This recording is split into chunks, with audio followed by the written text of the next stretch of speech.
انسان کا سب سے زیادہ تعلق اس کے رب کریم کے ساتھ ہوتا ہے۔ اللہ تبارک و تعالیٰ کی طرف سے اسے نعمتیں ملتی ہیں، رب کریم کی طرف سے اس پر عطائیں ہوتی ہیں۔ اللہ کی طرف سے وہ آیا ہے اور واپس اللہ ہی کی طرف لوٹ جائے گا۔ ابتدا بھی مالک کریم کی ذات ہے اور انتہا بھی اسی رب کریم کی ذات ہے۔ انسان دنیا میں جتنے بھی پیچ و تاب کرتا ہے، جتنی بھی دنیا داری کرتا ہے اور جتنے بھی معاملات میں وہ وقت گزارتا ہے، وہ سارے عارضی ہیں، وقتی ہیں، اور بہت ساری چیزیں تو صرف اور صرف دھوکہ ہیں اور دھوکے کے سوا کچھ بھی نہیں۔ اگر اس کا یہ ذہن بن جائے کہ میں نے اپنے تعلقات کو، اپنے معاملات کو اپنے رب کے ساتھ صحیح رکھنا ہے، تو جب اللہ کے ساتھ اس کے معاملات ٹھیک ہوتے ہیں تو بندوں کے ساتھ خود بخود ہی ٹھیک ہو جاتے ہیں۔ اگر خشیت الہی پیدا ہوتی ہے، خوف خدا اسے نصیب ہو جاتا ہے، اور اگر اللہ تبارک و تعالیٰ کا قرب اسے میسر آتا ہے، اس رستے کا یہ سفر شروع کر دیتا ہے، تو بندوں کے ساتھ تو معاملات ویسے ہی ٹھیک ہو جاتے ہیں۔ اس لیے کہ جب اللہ سے ڈرے گا، نہ دھوکہ کرے گا، نہ فریب کرے گا، نہ جھوٹ بولے گا، نہ کسی شخص کے ساتھ بددیانتی کرے گا، جب اللہ کے ساتھ اس کا تعلق ٹھیک ہے، اور جب یہ اپنے آپ کو آزاد سمجھے گا نا کہ میں ہوں اور میں ہی ہوں اور میں نے ہی چلنا ہے، تو پھر یہ اپنی مرضی سے معاملات کو چلائے گا تو خرابی پیدا ہوگی۔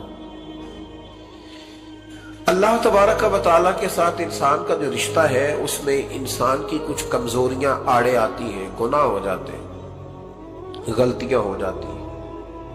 ان غلطیوں کے بعد اپنے رب کریم کے ساتھ اپنے تعلق کو مضبوط کرنے کے لیے اللہ رسول نے جو ہمیں وظیفہ دیا، اس کو استغفار کہتے ہیں۔ استغفار ویسے اس کا لغوی معنی تو ڈھانپنا ہوتا ہے، یہ غفر سے بنا ہے، لیکن اس کے اصطلاحی معنی یہ ہے کہ جو گناہ انسان سے ماضی میں ہو جائے، ان سے معافی چاہنے کا نام استغفار ہے۔ کچھ لوگ توبہ اور استغفار کا لفظ اکٹھا بولتے ہیں، لیکن توبہ کا معنی ہوتا ہے آئندہ گناہ نہ کرنے کا وعدہ کرنا، اور استغفار کا معنی ہوتا ہے پچھلے گناہوں سے اللہ کے حضور معافی مانگنا۔ اگرچہ مفہوم کے لحاظ سے یہ ہم معنی ہی بنتے ہیں، لیکن ان کا جو اصطلاحی مفہوم ہے وہ یہ ہے کہ جب آپ پچھلے گناہوں سے معافی مانگ رہے ہوتے ہیں تو اس کو استغفار کہتے ہیں۔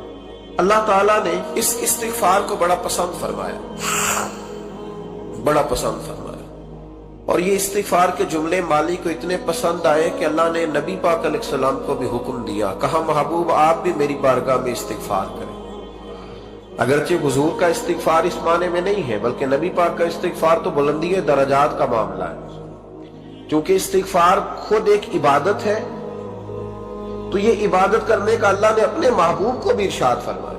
جب فتح مکہ ہوئی تو فرمایا اذا جاء نصر اللہ والفتح، جب اللہ کی مدد آئی تو پھر فتح نصیب ہوئی، وَرَأَيْتَ النَّاسَ يَدْخُلُونَ فِي دِينِ اللَّهِ أَفْوَاجًا، تو پھر آپ دیکھیں گے لوگوں کو، لوگ فوجوں کی فوجیں دین میں داخل ہوں۔ لوگ پہلے ایک ایک دو دو کر کے آیا کرتے تھے، تو اب فوجوں کی فوجیں آ رہی ہیں، تو یا اللہ ہم کیا کریں؟ تو رب کریم نے فرمایا محبوب فَسَبِّحْ بِحَمْدِ رَبِّكَ وَاسْتَغْفِرْ، اپنے رب کے لیے حمد کرو، تسبیح پڑھو اور استغفار کرو۔ کیا کرو؟ استغفار، معافی مانگو، اس کے حضور آہوزاری کرو، استغفار کرو۔ معنی یہ ہوا کہ جب تو غلطی ہو جائے پھر بھی استغفار کرو، جب اللہ زیادہ نعمتیں دے پھر بھی استغفار کرو۔ ہمارے ہاں یہ ہوتا ہے کہ جب تو کوئی نقصان ہوتا ہے تو وہ اللہ کی طرف سے ہوتا ہے، نقصان ہو جائے تو کہتے ہیں اللہ کی مرضی تھی، اور فائدہ ہو جائے تو کہتے ہیں میں نے محنت ہی بڑی کی تھی، میری جدوجہد بڑی تھی۔ ایک بچہ ایک دفعہ میرے پاس کہیں انٹرویو کے لیے جا رہا تھا، تو دعا کرانے آیا، کہنے لگا میں نے وہاں جانا ہے، دعا کیجئے گا اللہ تعالیٰ کامیابی دے۔ میں نے دعا کی، کچھ اس کو پڑھنے کو بتایا، لیکن کامیاب نہ ہو سکا، لوٹ آیا۔ تو میں نے پوچھا کہ کیا بنا؟ کہنے لگا حضرت صاحب بس اللہ کی مرضی تھی، اللہ کی مرضی تھی۔ پھر ایک دفعہ گیا تو نہ کہا اللہ کی مرضی تھی، تیسری دفعہ گیا کامیاب ہو گیا۔ تو بھئی اب کیا بنا؟ کہنے لگا جی جب میں داخل ہوا تو اس نے جاتے ہی مجھ سے پوچھا سب سے پہلا سوال یہ کہ تمہیں جنرل نالج کی بھی کچھ معلومات ہے یا شعبے کے آدمی ہو؟ تو میں نے کہا جناب پوچھئے۔ تو انہوں نے پاکستان کا حدود اربہ پوچھا تو میں نے فٹافٹ بتا دیا۔ پھر انہوں نے مجھ سے پوچھا کہ یہ جو مینار پاکستان ہے اس کی تجویز کس شخص نے دی تھی تو میں نے فٹافٹ اس کا بھی نام بتا دیا. پھر شارٹ ہینڈ کے ایک دو سوالات اس نے کیے تو وہ بھی میں نے بتا دیے, تو الحمدللہ کامیاب ہو گیا. میں نے کہا بیٹے جب تو ناکام ہوا تھا تو اللہ کی مرضی تھی, اور کامیاب ہوا ہے تو میں لگا دیے. اب اللہ کی مرضی کدھر گئی؟ یہ اتنا بڑا نقص ہے انسانی فطرت کا, اتنی بڑی کمزوری ہے کہ معاذ اللہ تعالی ہم کمزوریاں قدرت کے کھاتے میں ڈال دیتے, اور ناکامیاں قدرت کے کھاتے میں, اور کامیابیاں. کیا تماشا. حالانکہ ہونا یہ چاہیے تھا کہ جہاں انسان کمزور پڑے تو کہے میری غلطی تھی, میری غلطی تھی. صوفیاء یہ سبق دیتے ہیں, اللہ کے بندے یہ پیغام دیتے ہیں کہ جب تو کہیں ناکام ہو جائے تو سمجھ جائیے تیری, اور جب تو کامیاب ہو جائے تو سمجھ رہے اللہ راضی ہو گیا تھا, اللہ نے رحمت کر دی, اس نے فضل کیا. تو یاد رکھیں استغفار, کئی چیزوں پہ استغفار ہوتا ہے, کئی چیزوں پہ, اور استغفار کا نفع ملتا ہے. کیا نفع ملتا ہے؟ وہ سورہ نوح کی آیت نمبر 10, 11 اور 12 میں اللہ نے بیان فرمایا کہ استغفار صرف گناہ سے معافی چاہنے کا نام نہیں, بلکہ استغفار کا تمہیں فائدہ ملے گا. کیا؟ رب فرماتے ہیں فَقُلْ تُسْتَغْفِرُوا رَبَّكُمْ.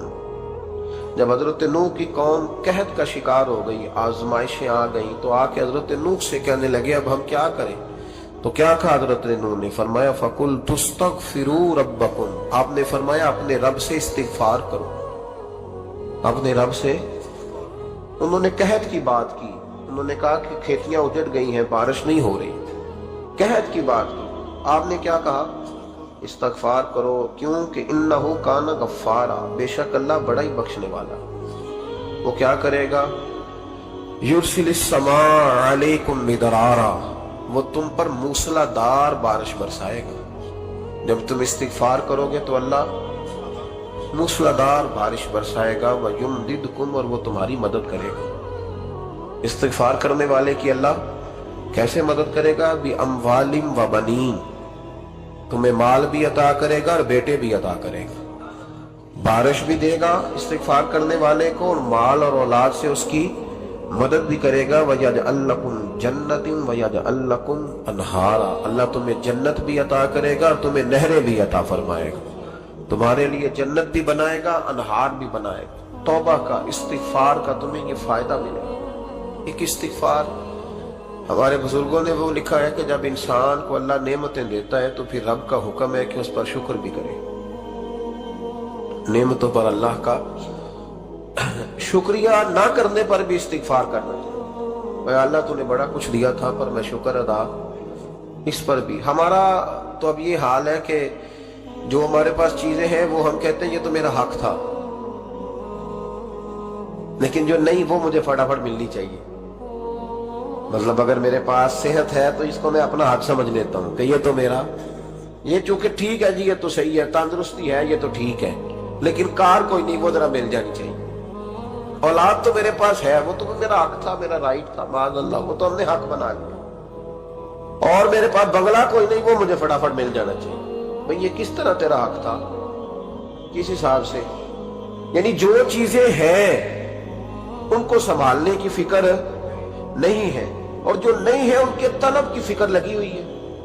شکر نعمت کو محفوظ کر دیتا ہے, شکر نعمت کو محفوظ کر دیتا ہے, اور ناشکری نعمت کو لَئِن شَكَرْتُمْ لَأَزِيدَنَّكُمْ وَلَئِن كَفَرْتُمْ إِنَّ عَذَابِي لَشَدِيدٌ. اللہ فرماتے ہیں شکر کر, میں تیری نعمتوں میں اضافہ کر دوں, اور ناشکری کرے گا تو عذاب دوں. شکر نہیں نہ ہوتا, شکر نہیں ہوتا. دیکھیں نا, 100 روپے ابا جی نے دیا ایک بچے کو, اور اس کو کہا کہ جا دکان سے کچھ چیز لے آ, تو وہ 100 روپیہ اس نے رستے میں جاتے کہیں پھاڑ دیا یا گوا دیا, تو اب وہ والد سے دوبارہ 100 مانگتا ہے, تو والد کہتا ہے کہ پہلے 100 کا تو نے کیا کیا؟ نہیں سمجھ آئی آپ کو میری بات؟ پہلے 100 کا کیا کیا؟ تو وہ کہے گا جی باپ میرا دل کرتا تو میں نے پھاڑ دیا. جوان بچہ ہے, سمجھدار ہے, 12-14 سال کا ہے, باپ میرا دل کیا تھا میں نے پھاڑ دیا, ختم ہو گئی بات. تو ابا نیا 100 دے دے گا. سبحان اللہ, کتنے خوش ہو کے آپ کہہ رہے ہیں نہیں دے دینا سر. یہ کیسے ہو سکتا ہے بھائی؟ کروڑ پتی والد بھی ہو تو 100 کا نوٹ دوبارہ دیتا کیوں؟ بیٹا نہیں اس کا پیار نہیں, کیوں نہیں دے رہا؟ وہ کہتا تو نے میرے پہلے 100 کی قدر نہیں ڈالی, نیا تجھے کیسے مل جائے؟ انہیں خیال ہی نہیں کیا, تو نے جدوجہد ہی نہیں کی. تو نے حضرت مولا رومی نے مثال دی ہے